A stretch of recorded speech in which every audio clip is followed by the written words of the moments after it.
राजा भैरव सिंह एक प्रतापी राजा थे। उनके न्याय और सत्यता की चर्चा पूरे ब्रह्मांड में होती थी। उनके राज्य में झूठ बोलने की सजा सिर्फ मौत थी। एक दिन महाराज शाही बगीचे में टहल रहे थे कि अचानक खड़खड़ाने की आवाज सुनाई देती है। अरे, ये बेचारी बत्तख घायल कैसे हो गई? जिसने किया है उसे जरूर सजा मिलेगी। सैनिकों, इस बत्तख को वैद्य के पास ले जाओ। जिसने इसे घायल किया है वो कल दरबार में हाजिर हो।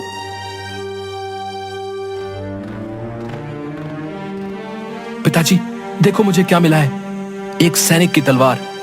मैंने अभी इससे एक बत्तख का शिकार भी किया। ओह, तो वो तुम थे बेटे। ये एक सैनिक की तलवार है, तुम्हारे पास कैसे आई? पिताजी, मुझे ये तलवार अच्छी लगी तो मैंने ये ले ली। ये मेरा राज्य है, यहाँ का सब कुछ मेरा ही तो है। महाराज, मैं अपनी तलवार के खो जाने की सूचना देने आया हूँ। मेरे बेटे ने बिना तुम्हारी अनुमति के तलवार उठाई है। कल दरबार में न्याय होगा। एक परी वहीं बाग में अदृश्य रूप में ये सब सुन रही थी। वह राजा से बहुत प्रभावित हुई और अगले दिन रूप बदलकर राजा का न्याय देखने दरबार पहुंची। क्या तुमने सैनिक के आदेश के बिना उसकी तलवार ली और बत्तख को घायल किया? जी महाराज, मैं इससे खेलना चाहता था, लेकिन ये गलत था। मुझे अनुमति लेनी चाहिए थी। तुम्हारी सजा सैनिक तय करेगा, क्योंकि तुमने इसकी तलवार चुराई है। ये तुमसे कुछ भी मांग सकता है। राजकुमार हमारे देश के होने वाले महाराज हैं। मैं अपने पुत्र के लिए राजकुमार की पक्की दोस्ती चाहता हूं। मैं सजा के लिए तैयार हूं। आज से आपका पुत्र मेरे साथ राजमहल में रहेगा और मेरे गुरु से शिक्षा प्राप्त करेगा।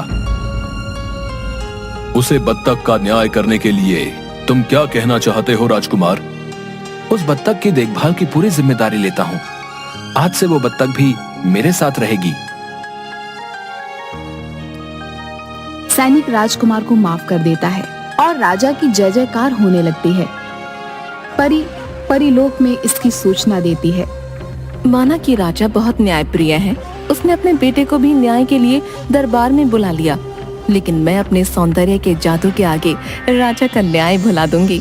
मैंने सुना है पिछले 2 वर्षों से उसकी पत्नी अस्वस्थ है। महाराज एक पत्नी व्रता है, उसे तुम्हारे सौंदर्य से कोई भी फर्क नहीं पड़ेगा। तुम चाहो तो परीक्षा ले सकती हो। नीलम परी एक सुंदर लड़की का रूप बन राजा से मिलती है। महाराज, आप बहुत बड़े ज्ञानी और न्यायप्रिय राजा हैं। सुना है अस्वस्थ होने के बावजूद भी आप अपनी रानी को बहुत प्रेम करते हैं। बिल्कुल सही सुना है आपने राजकुमारी। मैं अपनी पत्नी को अपनी जान से भी ज्यादा प्रेम करता हूँ। और रही न्यायप्रिय होने की बात, तो कोई भी राजा सजगता से प्रजा को प्यार करेगा तो सदैव सही न्याय करेगा। इच्छा शक्ति और सजगता की क्या जरूरत है महाराज? अगर राजा को कोई जादुई शक्ति मिल जाए तो भी तो वो न्याय कर सकता है। जादुई शक्ति?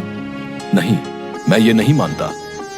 न्याय के लिए किसी भी राजा का प्रजा के साथ प्रेम पूर्ण संबंध होना और सच्ची इच्छा शक्ति की जरूरत होती है। सचमुच महाराज, आप अपनी बातों पर दृढ़ रहने वाले हैं और किसी भी बात को बिना जाने नहीं मानते। मैं आपसे बहुत प्रभावित हूँ और मैं आपसे विवाह करना चाहती हूँ। तुम असीम सुंदरी हो, लेकिन मैं पहले से ही विवाहित हूँ और अपनी पत्नी को बहुत प्रेम करता हूँ। अपनी पत्नी को मृत्यु दंड दे दें। आपकी महारानी पिछले कई सालों से अस्वस्थ चल रही हैं। आपको ऐसी महिला की क्या जरूरत? मेरे जैसी अपूर्व सुंदरी आपसे विवाह करना चाहती है। तुम्हारी जुबान कैंची की तरह चलती है, इसे संभालो, वरना तुम्हें अपनी जुबान से हाथ धोना पड़ेगा। तुम्हारी इतनी हिम्मत, तुम मुझसे मेरी प्रिय पत्नी की हत्या करने को कहो। सैनिकों, पकड़ लो इसे और कैद कर दो। राजा की बात सुनते ही परी गायब हो जाती है। राजन, तुम मेरे रूप से तो नहीं हारे, पर हाँ, तुमने मेरी जुबान को कैंची कहा है ना, एक दिन मेरी कैंची से ही सही मैं तुम्हारी अकड़ को खत्म कर दूंगी। कुछ दिन बाद राजा प्रजा का हाल जानने एक गांव से गुजर रहा था कि एक किसान की झोपड़ी में जोर जोर से रोने की आवाज आ रही थी। उसने झोपड़ी का दरवाजा खटखटाया। अरे भाई, जरा बाहर आओ। तुम्हारे घर से रोने चिल्लाने की आवाज क्यों आ रही है? क्या कष्ट है? मैं तुम्हारे देश का राजा हूं। ये क्या, तुम्हारे कपड़े जगह जगह से कटे हुए हैं? महाराज, मैं कल फसल पकने के बाद फसल काटने के लिए खेत में पहुंचा। मैंने सोचा कि काश मुझे कोई ऐसी जादुई चीज मिल जाए जो मेरी फसल को तुरंत काट दे। अचानक ही मेरे हाथों में सुनहरे रंग की कैंची आ गई और कुछ ही मिनटों में फसल कट के खत्म हो गई। तभी वहां पर एक परी आई। ये जादुई कैंची है, ये सभी का न्याय करती है और असत्य बोलने वालों के कपड़े काट देती है और कपड़ों को काटकर उन्हें नग्न कर देती है। ये मेरी तरफ से राजा को उपहार है। न्याय के लिए राजा को अब दर दर भटकने की प्रजा का सुख दुख मनोदशा जानने की जरूरत नहीं। कैंची की सहायता से वो न्याय कर सकता है। महाराज, मैं कैंची लेकर घर आ गया तो मेरी पत्नी ने मुझसे पूछा, क्यों जी, सुबह के गए अब लौटे हो, इतनी देर कैसे हो गई? मैंने कड़ी मेहनत करके फसल को काटा है, इसकी वजह से मुझे देर हो गई। महाराज, क्योंकि मैंने झूठ बोला तो कैंची ने मेरे सारे वस्त्र काट दिए। उसके बाद जब मैंने अपनी पत्नी से पूछा, आज सारा दिन क्या किया, खाना खाया या नहीं खाया? पूरे दिन उपवास रखकर भूखी प्यासी तुम्हारा इंतजार कर रही थी। उसके ऐसा कहते ही कैंची ने उसके कपड़ों को भी काट दिया। और हम दोनों को यह समझ में आ गया कि हम दोनों ही एक दूसरे से झूठ बोल रहे थे। इसलिए कैंची ने हमारे सत्य को बाहर निकालने के लिए हमारे वस्त्रों को काट दिया। हम चाहते हैं कि आप इस कैंची को स्वीकार करें, ये न्याय करने में आपकी मदद करेगी।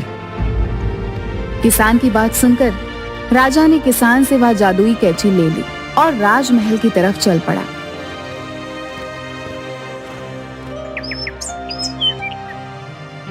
बोलो, क्या शिकायत है? महाराज, ये ग्वाला दूध में पानी मिला कर देता है। सच बताओ, क्या तुमने दूध में पानी मिलाया था? नहीं महाराज, मैं इतना पापी नहीं कि दूध में पानी मिलाऊं।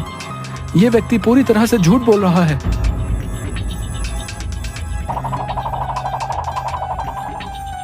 मुझे माफ करें सरकार, मुझसे गलती हो गई।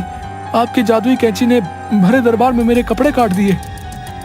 अदृश्य रूप में परी यह सब देखकर मन ही मन मुस्कुराने लगी। सब लोग राजा की जय जयकार करने लगे।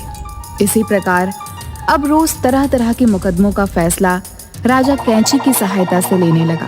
अब वह बिना सोचे समझे विचार किया मुकदमे के फैसले के लिए कैंची का मुंह देखता। महाराज, प्रजा का सत्य असत्य, सुख दुख और दर्द जानने के लिए हमें भ्रमण करना चाहिए। मंत्री, अब हमें इतना कष्ट करने की क्या जरूरत है? प्रजा का सुख दुख जानने से क्या लाभ? अब मेरी कैंची सबके लिए सही न्याय करती है, इसलिए सब स्वयं ही प्रसन्न होंगे। महाराज ने धीरे धीरे राजकाज में भाग लेना बिल्कुल ही बंद कर दिया। अब वह अपना ज्यादा समय आराम करने में और अय्याशी में बिताने लगा। सेनापति, हमारे महाराज को ये क्या हो गया है? अब वो राजकाज में बिल्कुल भी भाग नहीं लेते हैं और पूरे दिन आराम करते हैं। महामंत्री, दूसरे राजाओं को महाराज के आलस्य का पता चल गया है। वो हमारे राज्य पर युद्ध करने के लिए अपनी सेना को तैयार कर रहे हैं। हमें महाराज से बात करनी ही होगी। महाराज, अपनी सेना में नए सैनिकों की भर्ती करनी है। देश में कोई भी कर देने को तैयार नहीं है। राजकोष खाली होता जा रहा है। महाराज, पड़ोसी देश के राजाओं को भी हमारे देश की हालत का पता चल गया है और वो युद्ध करने के लिए तैयारी कर रहे हैं। मैं इतना बड़ा सत्यवादी और न्याय प्रिय राजा हूं, किसकी हिम्मत जो हम पर युद्ध करे? क्या तुम्हें पता नहीं, लोक परलोक हर जगह हमारे राज्य के न्याय का डंका बजा हुआ है। हमसे टकराने से तो देवता भी घबराते हैं। राजकाज में आपके भाग न लेने के कारण सारे राज्य में अराजकता फैल गई है। लोग चोरी चकारी कर रहे हैं। कोई किसी हुकुम कानून को नहीं मानता। तुम लोग ये कैसी बातें कर रहे हो? मेरी कैची प्रजाजनों के साथ सही न्याय कर रही है, जिसके कारण सभी लोग खुश हैं। राजा प्रगति कर रहा है। तुम लोग भी अपने अपने घरों में बैठकर शांति का जीवन व्यतीत करो। और ऐसे ही राजा पूरी तरीके से घमंडी और आलसी हो गया। वह रात दिन आराम करता, फिर कैंची की सहायता से अपराधियों को सजा देता। अब लेती हूँ इसकी परीक्षा, देखो क्या अब भी ये सही न्याय कर पाएगा। महाराज आपकी जय हो। मैंने आपके न्याय का बड़ा बखान सुना है, कृपया मुझे न्याय दीजिए। आपके राज्य के जंगल में इस राक्षस ने मेरे पंखों को पकड़कर तोड़ने की कोशिश की और यहाँ तक कि मेरी जादुई छड़ी भी छीन ली। मुझे न्याय से नहीं, बुद्धि से काम लेना होगा। अगर कैंची ने राक्षस के खिलाफ फैसला दिया तो राक्षस हमें हमारे राज्य के साथ खत्म कर सकता है। अभ्यास न होने के कारण हमारे सैनिक भी आलसी हो गए हैं। देखो परी, कल महल से बाहर मैदान में सभी लोगों के बीच मैं तुम्हारा और राक्षस का फैसला करूंगा। ठीक है राजन, मैं कल मैदान में जरूर उपस्थित हो जाऊंगी। आया बड़ा सत्यवादी, ये राक्षस मेरी ही माया है। अब इसकी सारी सच्चाई सबके सामने आ जाएगी। नीलम परी से टकराना आसान नहीं। सुनो राजन, यदि चाहते हो कि तुम्हारे राज्य में सब कुछ ठीक से चलता रहे तो कल के मुकदमे में मेरी जीत होनी चाहिए। हाँ।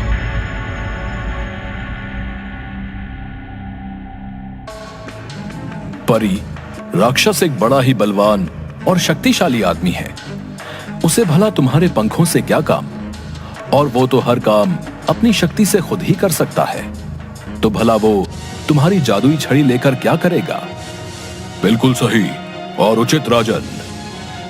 मेरा फैसला यह है कि राक्षस एक सच्चा व्यक्ति है और उसने किसी प्रकार का कोई अपराध नहीं किया है। ये अन्याय है, तुम्हें इसका दंड जरूर मिलेगा। अब देख मेरी कैंची तेरा न्याय कैसे करती है। बचाओ, बचाओ सेनापति, रक्षा करो हमारी।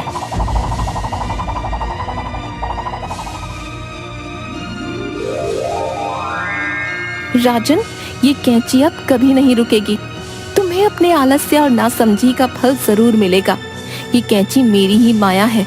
आज के बाद आप या इस गांव का कोई भी इंसान पूरे कपड़े नहीं पहन पाएगा। मुझसे बड़ी गलती हो गई, मुझे माफ करो। मुझे अपनी बुद्धि से न्याय करना चाहिए था। मेरी प्रजा को बचा लो। महाराज, मैं भी परी माँ की ही माया हूँ। परी माँ आपके सच और शक्ति की परीक्षा लेना चाहती थी। ठीक है, लेकिन आज के बाद तुमने अगर कभी किसी के साथ गलत किया तो देख लेना, उसका दंड मैं स्वयं तुमको दूंगी। इसके बाद परी ने अपनी जादुई छड़ी से राक्षस को राजा के राज्य में बहुत दूर भेज दिया और कैंची को लेकर हमेशा के लिए परी लोक वापस चली गई। इसके बाद राजा ने कभी न्याय के लिए किसी की सहायता नहीं ली और राज्य में फिर से अमन कायम हो गया।